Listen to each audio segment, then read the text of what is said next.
Urakan, berandalan, perusuh dan menakutkan. Itulah cap anak pang, terutama di mata masyarakat konformis yang menganut norma konvensional. Penampilan mereka memang berbeda dari kebanyakan. Sepatu boot tinggi, anting besar dan rambut mohak. Di Indonesia kebanyakan orang masih menganggap negatif setiap anak pang. Tampilan beda, urakan, kumal dan seenaknya jelas bukan norma di arus utama. Sehingga cap aneh, nyeleneh, pemberontak dilekatkan kepada anak pang. Tak adil memang, karena cap itu hanya lahir dari tampilan luar. Benar-benar prasangka, karena penilaian itu tak pernah lahir dari hasil interaksi. Bertemu anak pang, kebanyakan mereka langsung jaga jarak, alih-alih menyapa mereka sebagai sesama manusia. Assalamualaikum pemirsa, kembali lagi di topik kita bersama saya Mercy Pirayo. Negatif, itulah stigma yang ada di masyarakat mengenai pang. Edisi kali ini topik kita akan mengajak Anda mengenal arti pang sesungguhnya dan melihat dari dekat kehidupan mereka yang mengaku bagian dari bangsa. Dianggap meresahkan, keberadaan anak pang menjadi sasaran penertiban aparat. Beberapa waktu lalu, gabungan aparat wilayah Jakarta Barat merazia anak pang yang biasa berkeliaran di kawasan Kota Tua. Yaitu anak-anak mengaku anak Indonesia, tapi tidak layak mengaku warga negara Indonesia. 3 tahun tidak mandi, baunya minta ampun. Wawancara saya dengan masyarakat yang mengunjungi resah. Penjual, pengunjung, karena tinggal laku mereka ini udah bau, musik-musikan tidak keluar.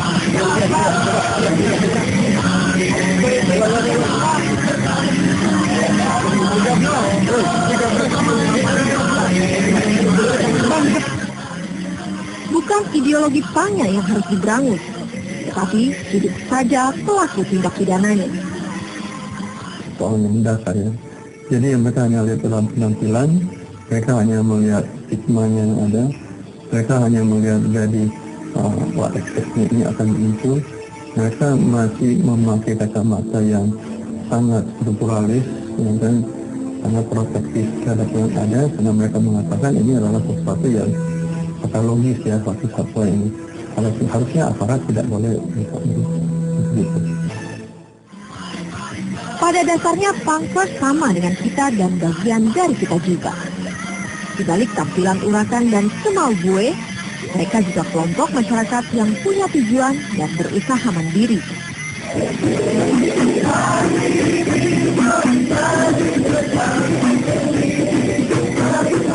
Sekedar contoh, kami ajak Anda mengenal komunitas punk bernama Ganjil, Taring Babi, yang mereka artikan sebagai penolak bala. Tampilan tetap ala punk, tubuh dihiasi tato serta rambut mohak. Tetapi mereka kompak membentuk kelompok. Untuk menghidupi diri dan keluarga, mereka berkreasi. Semisal memproduksi kaos sablon untuk distro, buka jasa bikin tato maupun seni cicilan kayu. Di tangan kreatif mereka juga kain-kain perca tak terpakai jadi produk layak jual. Kreatif. Komunitas punk Taring Babi berdiri tahun 1997. Bahu-membahu, dukung-mendukung, mereka memberdayakan anggotanya. Tempat sewaan ini jadi base camp. Kita berdiri tahun 97 ya. Kita berdiri tahun 97, kita memulai untuk mengambil suatu pilihan untuk merental rumah, kemudian di dalamnya itu ada berbagai macam aktivitas, sablon, buka cukil, dan buat musik, ya, recording segala hal. Dan itu memang secara sadar kita pergunakan untuk kemudian teman-teman beraktivitas di sini. Ya, kita melapak ada teman-teman yang memang ya ini salah satu bagaimana kita mempertahankan rantai perkawanan kita ya. Artinya dengan kita mendukung, mensupport berbagai macam kreativitas yang ada dari teman-teman. Mike sadar tak bisa menyalahkan masyarakat kebanyakan yang memandang aneh dan mencemooh pilihan dan gaya hidup anak punk. Jalan terbaik untuk menyikapinya adalah membuktikan dengan perbuatan nyata. Itulah yang melatari Mike dan kawan-kawan membentuk komunitas taring babi. Harapan mereka, prasangka negatif terhadap anak punk sedikit demi sedikit terkikis. Bahwa punk adalah pilihan hidup sama dan setara dengan pilihan jalan hidup yang lain. Kata punk itu lebih kita artikan yang dekat dengan kebiasaan yang teman-teman pahami adalah sebagai jalan hidup, part of life. Ya, menjadi diri sendiri. Itu kata kuncinya. Mereka tak terlalu peduli pada penilaian masyarakat. Apalagi tak ada satu aturan pun yang melarang seseorang memilih jalan hidup, selama tak melanggar aturan hukum dan merugikan orang lain. Aneh sekali gitu di saat-saat bahwa kita bicara tentang Pancasila dengan Bhinneka begitu, bahwa kita bangsa ini terbangun fondasinya dari satu beragam kebinekaan tadi ya, beragam satu perbedaan gitu ya, berangkat dari situ. Tapi kemudian kita tidak bisa berani untuk melihat satu perbedaan.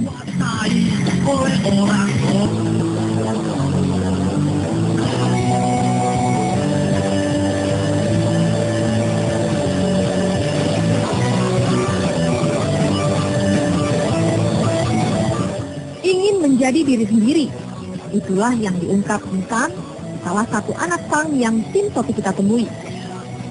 Tato yang menghiasi tubuhnya menjadi bentuk keberanian mengungkap pernyataan diri bahwa tato merupakan seni yang indah dan disukainya.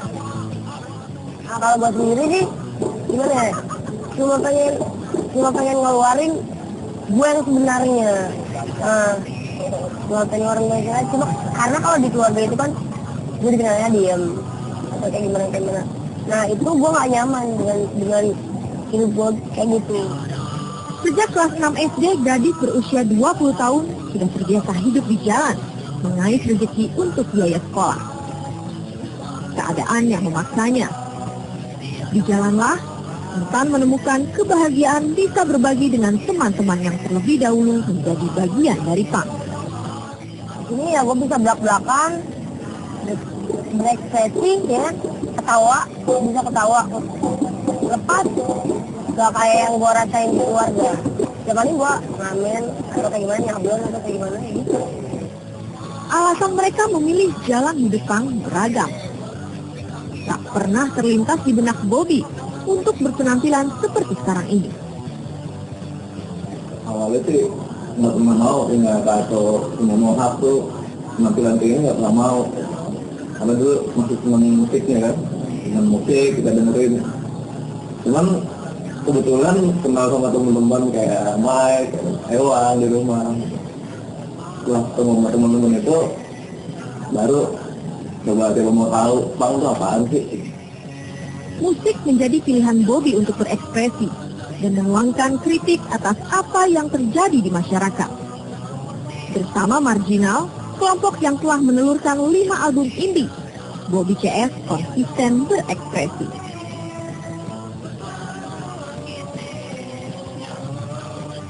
Selain lewat musik, Bobby juga mengekspresikan kritik lewat gambar dan desain.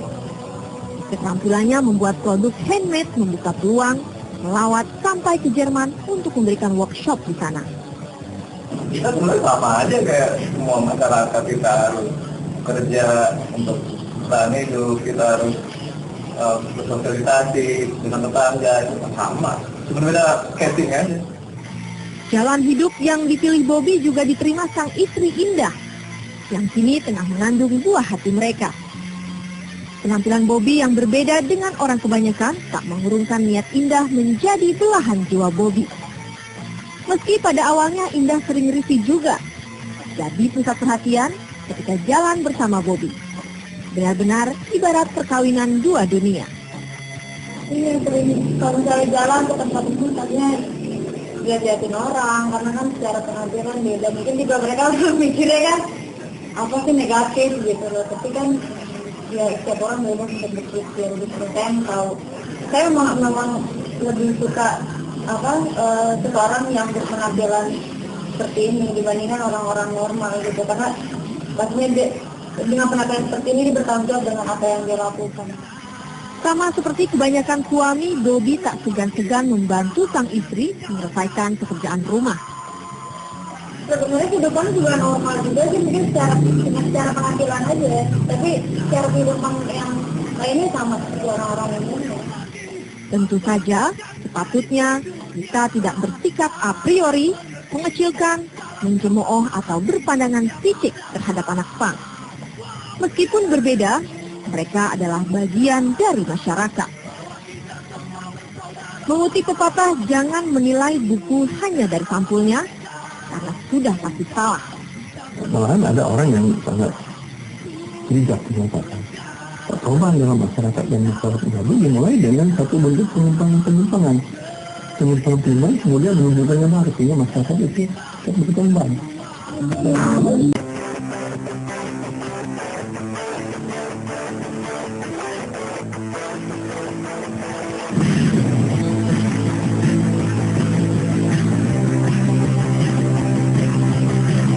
10 Desember 2011 jadi hari kelam bagi kelompok pang di tanah air.